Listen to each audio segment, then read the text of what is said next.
Hey guys, now I'm gonna get back here for the video, guys. Today we're looking at the Thursday night matchup between the Minnesota Vikings and the Philadelphia Eagles. We have the first showdown slate of this week, and I'll be honest with you, this is gonna be an amazing game.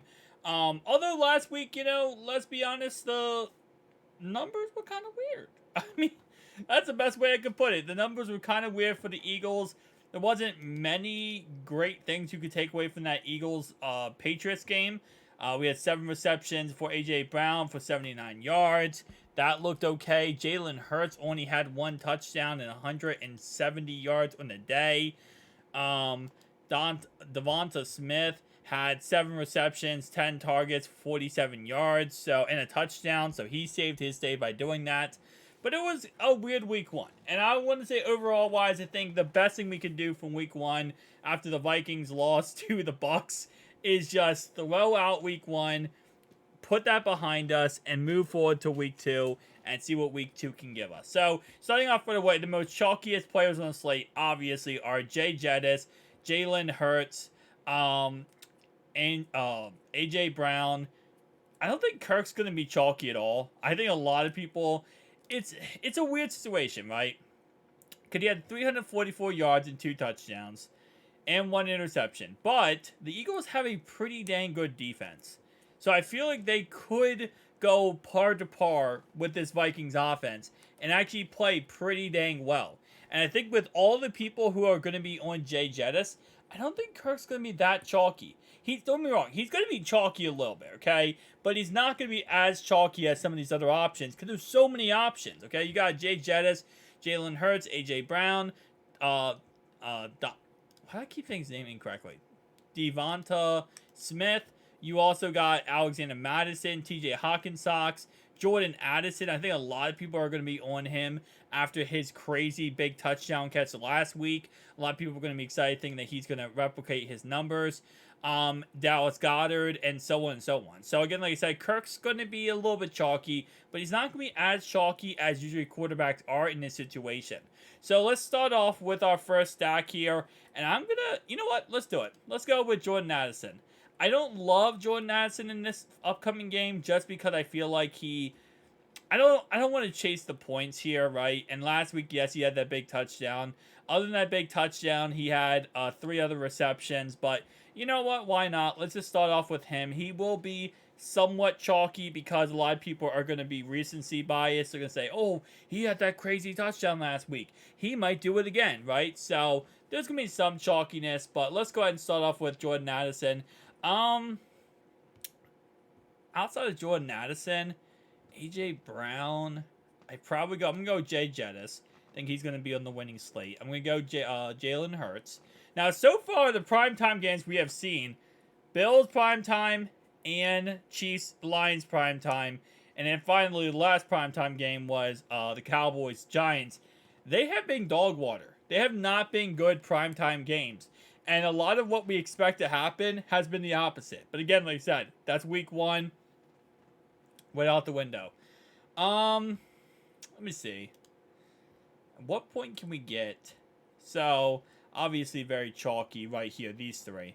So now we have a very chalky lineup here. Jordan Addison, again, a little bit less chalk than normal.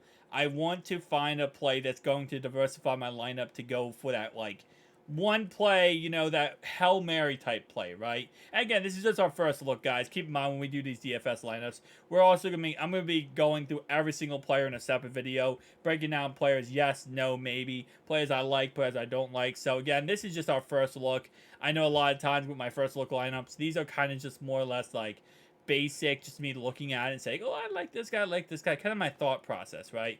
So again, there's going to be more in-depth looks throughout the week as always, but this is just my first look. So in case this is your first video and you're like, this guy's not going in depth, we will later in the week, guys. This is just the first look. Dallas Goedert, though, I do really like him in this matchup, especially against Vikings defense. Vikings defense is really not that great. He did only have 1 target last week, but again, keep in mind, that was the Patriots defense. Patriots defense always has a pretty solid, defense against anyone, pretty much. They find a way to isolate one player, and then they try to take them out of the equation completely. Now, the problem with this is that if I do it like this, right, if I have this set up in this way, I'm going to have to find a player at 200 who's going to be a Hail Mary type guy. Who's going to be a guy who, might get 0, and I'm okay with him getting 0 as long as, he's helping out my lineup here. I'm okay if he gets 0, but, also has the opportunity to actually get something in this game, right? And there's a lot of these guys down here are just practice squad guys. There's not many guys down here that actually are on the active roster here. Um, he saw the field for just 7 offensive snaps Sunday against the Patriots and did not receive a target. It's possible that his role grows as he gets more time with a new team. It's possible the shoulder injury dealt with in August affects his week 1 workload. See, again, like, this is a guy who he's going to get snaps. And if he can get snaps, right, and he can go out there and actually do something, then I'm going to go with him because the chances are, he's probably going to get 0 points, right? He's probably going to. But if he doesn't, and let's say he does catch, I don't know, 2 passes in this game, that is going to completely diversify my lineup.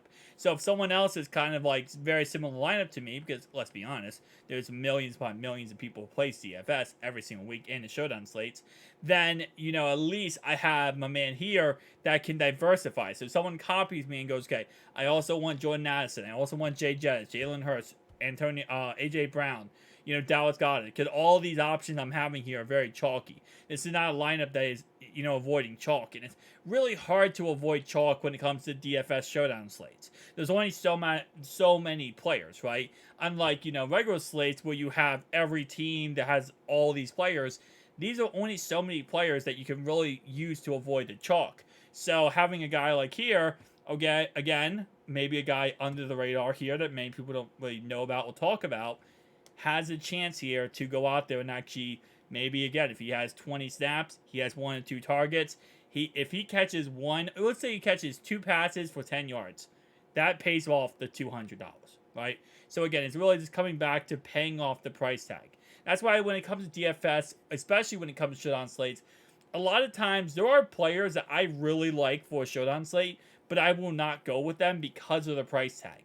And it's because of the return value that they would have to get in order to return that price tag. So, for example, say you have a backup tight end, right? Thursday night was a great example of this. Noah Gray, right, was 3,400. Okay, Blake Bell was I think like 800. Blake Bell ended up scoring a touchdown in the game. Noah Gray did nothing. Noah Gray, in order for him to return his price tag, would have to have scored a touchdown and got some more points. But he didn't do anything. He had his risk was so high that his reward was he's probably going to do nothing. But Blake Bell was 800, so if you went with him, he could diversify your lineup, and if he did do something, which he did, he caught a touchdown, he absolutely destroys for you and then instantly pays back his price tag. $800 price tag, all Blake Bell needed to do was catch 2 passes. He caught a touchdown.